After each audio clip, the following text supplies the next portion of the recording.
34 ka mga parisan ang nagpakasal sa kasalang bayan sa Dakbayan sa Lapu-Lapu. Kabahin kini sa Pantawid program sa DSWD ug sa kagamhanang lokal sa Lapu-Lapu City. Ani ang report. Walay kabutangan ang kalipay sa mga paris samtang nagpaso sa loob ang trahe ni Buda, barong ug Amerikana. Katumanan kini silang damgo nga makaabot sa altar isto entablado sa kaminyoon.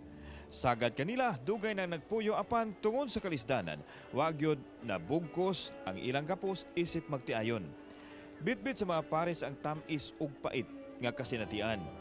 Sama niining magtiayong Daryl ug Ariel Abanyo nga gikan pa sa Kaubyan Island.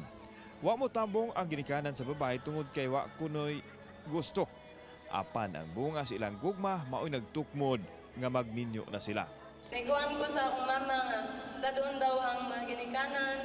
Bisan ingon ani lang dili simbahan pero wala sila musugod. Ang magtiayong Santa Ana, 23 na katuig nga nakasalapan, ilang nasuta nga piki di ay ang ilang kaminyoon ug karong bag-o lang nila kining nasayran.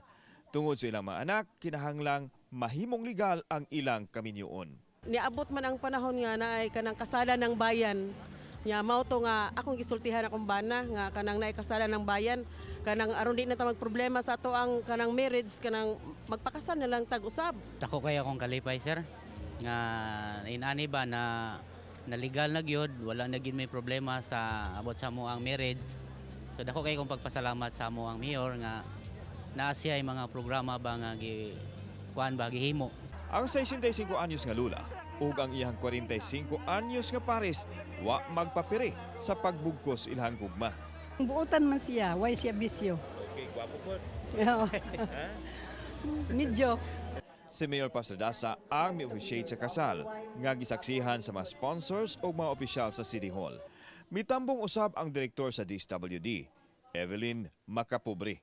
Of course, kanang gusto magyud nato nindot ang atong ambience. So nga they get to enjoy and they have the feel of kasal yun. It really is a kasal. Part sa ato ang session sa ila sa family development session, ato silang gipa-realize, ato silang gipahinumduman ba sa kaimportante nga kanang dunag yoy legal nga pundasyon ang usa ka pamilya. Giabagatanan sa local government unit ang gasto lakip na ang pagkaon ug ang venue. Samtang gipahugyaw sa wedding MC ang mga kinasal pinaagi siyang kasiaw sa wedding reception.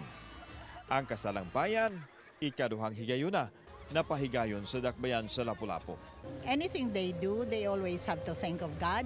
And then damurag it's sort of love for each other, nga give to each other, nga damurag trusts to each other.